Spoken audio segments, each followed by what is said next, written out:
Hello everybody, it's back. Ben's back. Tell a friend with his fresh trim.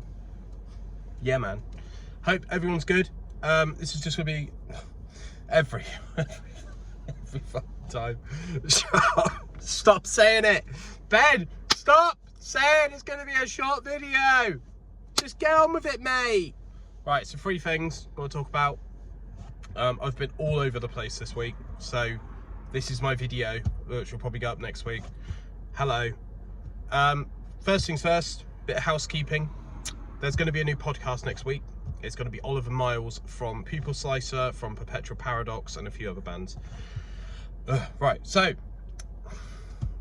I don't understand why Imagine Dragons have 63 million monthly listeners on Spotify. Don't get me wrong, they're a good band, they're a decent band. I remember listening to them when they were like on the come up, and I listened to Thunder and I thought actually it's a fairly decent song, to be fair. But who listens to them every day? Like, how much? I don't know, it just feels like they're on like every playlist. Like Radioactive seems to be a very, very popular song at like E3 conferences, and Start Over is probably my favourite song of theirs, but I just don't understand why they're so famous. Like, they're a stadium band. And I know the singer Dan is very open about mental health and stuff, and he talks about a subject which I can kind of relate to in a way, because the singer of Beartooth, Caleb, also talks about this, which is, if I stop having mental health issues, have I run out of things to sing about? And I think that's quite sort of fourth wall breaking, quite meta. But yeah, I don't mind Imagine Dragons, I just don't understand why. Like, I suppose it's the same thing with Taylor Swift, Billie Eilish, where it's just not really my, it's not my flavour of, you know, music. So yeah, there you go, I've answered my own question there. Second thing was, what was my second thing I was going to talk about? I can't remember. This is the problem with having a phone that you record on, that you also make notes about what you're going to talk about on. That was it, I've remembered. Hey, so Waffling podcast, Joe Weller, Luke something, Theo Baker, it's back, and I love Waffling. It's one of my favourite podcasts. They've taken a 2-year break and they're back now with the Fella Studios, which I think is quite a strategic move. Mr. Fella Studios, Elliot Hackney and Cal Freezy. And Burnt Ship, even though he's constantly talking about how he's in his overdraft, because apparently he's completely out of touch with the fact that he is rich. But yeah, I do genuinely quite enjoy quite a lot of the podcasts from the Fella Studios, apart from Saving Grace, because it's just not my podcast at all, and I don't really give a fuck about what you were doing after you went on Love Island. But yeah, the Waffling guys are back, and that's exciting. And I've listened to every episode so far, pretty much the second it dropped. And I'm going to be driving to London on Monday morning this week, so I'll be listening to it pretty much as soon as it comes out, because I think they come out at 12 PM on Sundays. So I'll be listening to that on the way up to London. There was a recent episode that they did with Jack Joseph and Cole Anderson, who do another podcast on the Fella Studios called Low IQ Podcast. And it's quite a funny podcast. It's a bit all over the show, but you know, whatever. And I found it quite enjoyable for the most part. They get people like Dapper Laughs. They've recently had a guy called Window Kid, I think, something like that. And they've also spoken to like mediums and psychics and hypnotherapists and stuff like that. And they just ask them random questions like, how do you wipe your ass and all that sort of stuff, which is usually what a podcast does. And there was a massive spark of controversy on the Low IQ / Waffling episode, which I clapped back at a bit on Instagram. Basically, Cole and Jack have said in their podcasts as a joke, imagine that, a joke, right? Talking about how disabled people are lazy, or something of that nature. It doesn't necessarily have to be that verbatim, but obviously that's a joke. Like, obviously that's a fucking joke, right? there was this woman on Instagram who had a fucking crazy amount of followers. She had like 350,000 followers, and she's commenting on Wafflin's Instagram post. And she put something like, I won't be watching anything waffling related because they've collaborated with Low IQ. So I then responded to that comment saying, not every podcast is responsible for the guests' opinions on everything they've ever said. And she then responded saying, they absolutely are, 100%. I haven't listened to every fucking song of a band that I've interviewed. I haven't watched every single podcast that a previous guest has been on. They could say anything. And like, that's such a crazy mindset to have, that potentially once someone said something that lasted 6 seconds and it's embedded in a podcast from 4 years ago, it feeds into cancel culture, and I don't want to talk about it anymore. I'm bored of it, man. It's bullshit. The fact that this is allowed to like be a popular opinion on things is fucking mental. Like, I've probably said some mad stuff on YouTube, and you know, I hope that this like doesn't mean that people are going to mine my Instagram and my YouTube and like my personal account, and like, just leave it. Just leave it alone. Like, people are allowed to change their opinions on things, you know. Flipping heck. Last thing I'm going to say, because I'm trying to get this under 10 minutes like I alluded to at the start, is 2 weeks ago I had to phone the police because I was going to a local supermarket, and basically what they've done is they have closed the entrance gateway to the supermarket, and everyone now funnels in through the exit, even as an entrance, it's also an exit. So it creates this horrible like surge of people. So I was walking into Tesco, and 2 people were coming out of Tesco through the same door as me, and they were fucking screaming at each other, like right in each other's faces.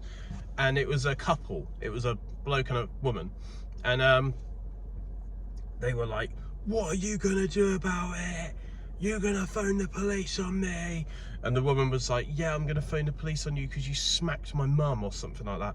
And I was like, this is actually mental. Like, what is happening? I just want to go into the supermarket, buy some crisps and go back home. And I was absolutely gobsmacked by the amount of people that just walked past these 2 screaming people, to the point where I thought it was going to get physical. So I took matters into my own hands and I phoned the police, and I described what they looked like and, you know, how long they'd been sort of milling around this supermarket area. But in my head, I'm like, I hope that, like, when I phone the police, I hope that A, there's CCTV footage of this and I'm not just calling in a false report, and B, I hope they don't like run down the street or like, you know, get in their car and drive off or whatever, because I can only give an accurate location of what I've seen whilst I was there to see it. Because then after I'd phoned the police, I don't hang around and wait for the police to show up. And I got really quite worried by the fact that people in the UK, at least, just don't want any smoke. They just don't want any additional work other than what's going on in their lives. And it's really quite scary. Like, if I see an old lady cross the road and she's struggling, I'll help her. If I see an old man fall over in the street, I'll go and help them. And I'll take 3-4 minutes out of my life to do that. But other people just walk past. And I live in a fairly small town. Like, this isn't London or Bristol or Manchester or Liverpool or Scotland. This is Weymouth. And people are actively ignoring things. And it's just awful. It's really, really bad. And it's because, this is going to make me sound like Blue Van Man so hard right now, it's because of the media. it's because of fear. Because if I go to help an old man up after he's fallen on the floor, there's every chance that I could get ambushed and mugged, or the old man could actually be like someone that wants to kill me and he pulls a knife out. And it's just such a horrible perpetual state of existence at the moment, where I'm now second guessing whether or not I should help someone. Like, I don't know what to do. Like, I don't know what the answer to that is, but I'm really shocked that no one else like called that incident that I witnessed in. They just wanted to go home. They just didn't want any part of it. Because I understand, like, you know, if two people were to get physical, then there's a chance that someone else can try and intervene and get physical. And if that person, you know, works a job that requires them to have a DBS check or a security clearance, then the person that was doing the instigative violence in the first place could accuse the person infiltrating and what's the word? What's the word? Let's have a intermission. No. Oh my God. Intervention. The person that was intervening, you know, it could go both ways. Like, you've only got your own words, you know, it's your word against mine sort of thing, unless there's CCTV footage. But help each other out, guys. Like, seriously, this is starting to become a very dystopian, bleak place to live if we're not able to help each other. Like, you know, you always hear about hit and runs when people crash into each other's cars and stuff, and just be nice to people, for God's sake. Like, it really left like a marking impression on me that I was like, oh wow, if I wasn't there, that woman or that man, you know, I don't know who's stronger in that relationship, but someone could have died. And I know that's like quite hyperbolic and quite worst case scenario, but I'm glad I was there to help, because it didn't seem like anyone else was going to. So, but yeah, thanks as always for checking out the ABP Rambles. Like I said at the start of this, there's going to be a new podcast out next week. I'm aware that my channel is starting to become quite word heavy, and it's me sat in my car talking to myself. So thanks for sticking around. We're going to do some more reviews. Me and Casper have planned something, because he's got a phone now, which scares the shit out of me, that he's able to communicate with me freely without his mum. But yeah, I'm sure we'll be talking about dead trims and getting clapped and all these youth words that I don't fully understand, but I like to say anyway because it makes him cringe. But yeah, we'll be doing some new reviews soon. Money's a bit tight at the moment. I won't get into that too much because it's no one's business. On that note, if you do fancy subscribing and you do fancy donating to the PayPal, that would be fucking hugely appreciated right now, because life is getting fucking expensive. So yeah, please consider donating £1. If 20 people donate £1, then that's my shopping sorted for the week. So yeah, it's completely up to you, no pressure, but I don't feel like I promote that enough. And also there's a Patreon as well, which is £5, I think. But yeah, right, cheers guys for watching, and as always, I'll see you soon, and keep it Adlum. Bye!